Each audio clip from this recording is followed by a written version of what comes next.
Seoul's top office confirmed the North Korean leader's trip to China. In fact, Cheongwadae knew about it ahead of time and is well informed about developments involving the two longtime allies. For details, let's turn to our Hwang Hojun.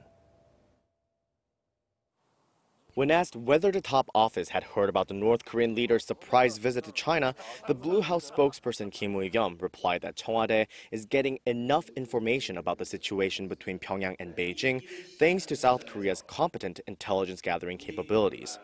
It was an indirect confirmation that the presidential office knew about the trip and that it is closely monitoring the developments. Those comments were made in the spokesperson's pre-lunch briefing to the press on Tuesday, shortly after the news broke that Kim was en route to China via North Korea's state airline Air Koryo.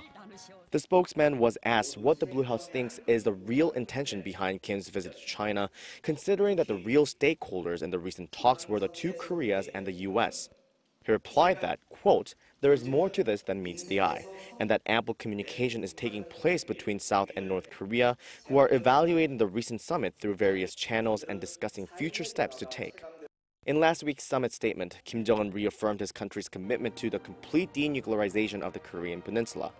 Immediately after the summit, President Trump called South Korean President Moon Jae-in, and U.S. Secretary of State Mike Pompeo visited the Blue House a couple of days later to give President Moon a detailed briefing.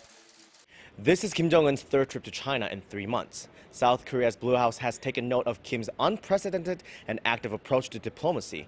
It emphasized that it will continue to monitor any developments in the region and also taking appropriate actions along the way. Hwang Hojun, Arirang News.